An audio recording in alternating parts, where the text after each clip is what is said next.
Well, we know that the climate system is like an angry beast that we're poking with a hot poker, and we're getting more extreme weather around the United States and around the world. This includes the heat wave in the Pacific Northwest, which is absolutely attributable to climate change. We have the floods in the Midwest. We have the deep freeze in Texas. And all of those were made much more likely by climate change. As for the tornadoes, the science is less clear. But again, the chaotic weather system that we're getting when we put this amount of extra heat into the system is typical of something like this. And we will see more and more extreme weather events around the world as we continue to put climate pollution into the system and continue to warm the entire climate.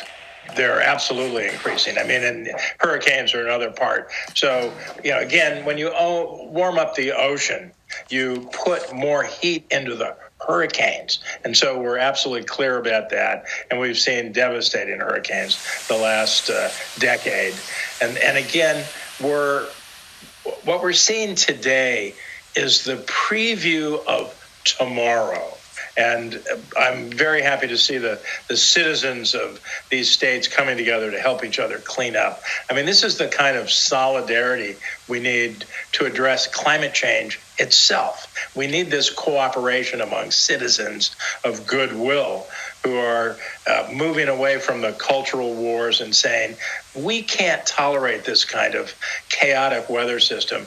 Let's all get together and support good climate policy because we know it's going to save us in the future.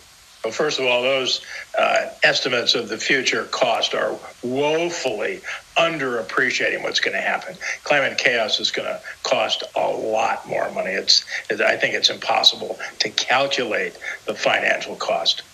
Biden has done a very good job, and John Kerry has done a very good job.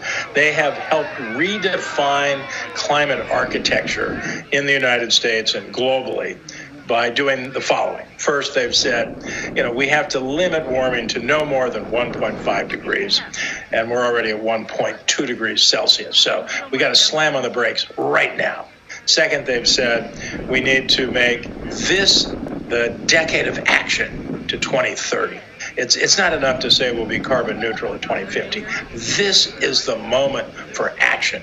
We have to win this sprint to stay in the race long enough to get to the marathon of 2050. And then they've also said we have to do not only carbon dioxide, but we have to do the non-carbon dioxide pollutants. That includes primarily right now methane. Cutting methane is the single biggest and fastest way to slow these future disasters. And this is something that the Biden administration has been very aggressive on, including the global methane pledge that they put together with the European Commission for Glasgow.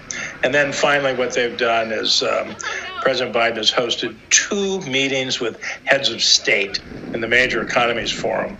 And that is also essential, putting climate change at the head of state level. This is about national security.